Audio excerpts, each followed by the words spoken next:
തോട്ടം മേഖലയെ അപേക്ഷിച്ച് ഇലക്ഷൻ തിരഞ്ഞെടുപ്പെല്ലാം തന്നെ വലിയ മത്സരങ്ങളാണ് നടക്കുക. ഇപ്പോൾ ഞാൻ നിൽക്കുന്നത് 13-ാം വാർഡാണ്. നിലവിൽ 13-ാം വാർഡ് UDFിൻ്റെ സിറ്റിംഗ് സീറ്റാണ്. ഇതിൽ LDF സ്ഥാനാർത്ഥിയായി മത്സരിക്കുന്നത് சந்தோஷ் பாண்டியன். என்னோட விஜய் பிரதேஷக்கு விஜய் பிரதேச நல்ல சூப்பராக போய்கிட்டு இருக்கு. எல்லாரும் நல்ல ஆதரவு கொடுக்காங்க. நல்ல ஒரு பூர்வீபட்சத்தில் செவிக்கிறதுக்கு நல்ல ஒரு வாய்ப்பு இருக்குது. எல்லாரும் நல்லா ஆதரித்து நமக்கு வீட்டில் போனால் உட்கார சொல்லி காப்பியெல்லாம் கொடுத்து நல்ல சந்தோஷமாக தான் அனுப்பிடுறாங்க. அதனால் நம்ம ஜெயிக்கிறதுக்கு 100க்கு 100% உறுதியாக இருக்கும். நிலவில் முன்னாடி UDF இதாக இருந்துச்சு. அப்போ ஒரு பார்ட்டி பெரிய ஒரு தௌத்தியம் கொடுத்துருக்கு இதில் விஜயிச்சு வரணும்னு சொல்லிட்டு, அதை எப்படி பார்க்குறீங்க? அதாவது ஒரு வீட்டுக்கும் போகையில் வந்துட்டு ஜனங்கள் சொல்கிறது வந்துட்டு ஜனங்கள் உண்மையிலேயே ஒரு பாவம் தான். கிடைக்கக்கூடிய சலுகைகள் எதுவுமே எங்களுக்கு வந்து கிடைக்கல அப்படின்னு சொல்லி ரொம்ப வருத்தப்படுறாங்க.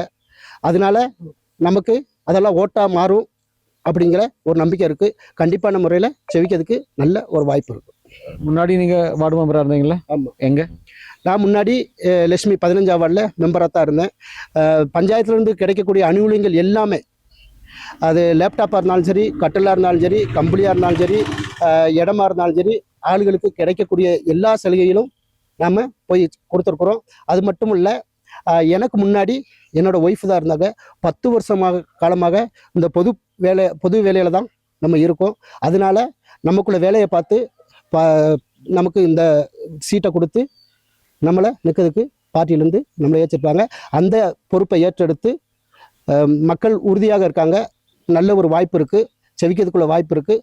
அதை செவிச்சிட்டு மக்களுக்கு சேரக்கூடிய எல்லாரும் கொண்டு சேர்ப்பன் மாத்திரம் இந்த வேலையில் உங்களுக்கு தெரியப்படுத்தும். இந்த பிரச்சாரண பரிபாடிகளை ஸ்டார்ட் பண்ணும்போது மக்கள்கிட்ட போகும்போது மக்கள் என்ன ஃபஸ்ட்டு கேட்குறாங்க? எங்களுக்கு அது கிடைக்கல, உங்களுக்கு ஓட்டு போட்டால் எங்களுக்கு என்ன பிரயோஜனம் இருக்குது, எங்களுக்கு கட்டில் கிடைக்கல, கம்பளி கிடைக்கல, என் பிள்ளை படிச்சிருக்கு, ஒரு லேப்டாப் கிடைக்கல, நாங்கள் பாவம், எங்களுக்கு ஒரு 7 சென்ட் இடம் கூட கிடையாது அப்படின்னு சொல்லி மக்கள் ரொம்ப ஒரு வேதனைப்படுதாங்க.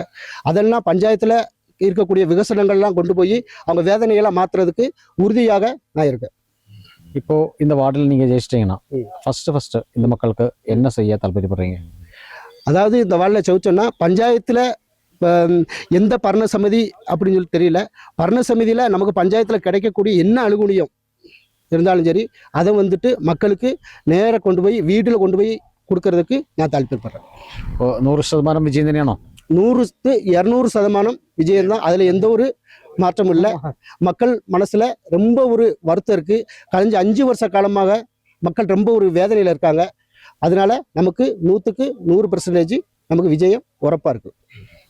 വിജയം 100% അല്ല, 200% തന്നെയാണെന്നാണ് LDF സ്ഥാനാർത്ഥിയുടെ ഒരു ആത്മവിശ്വാസം. ഏതായാലും എല്ലാവിധ ആശംസകളും നേർന്നുകൊള്ളുന്നു. ക്യാമറമാൻ AP രാജയ്ക്കൊപ്പം ബിനീഷ് ആന്റണി, കേരള വിഷൻ ന്യൂസ്, ഇടുക്കി.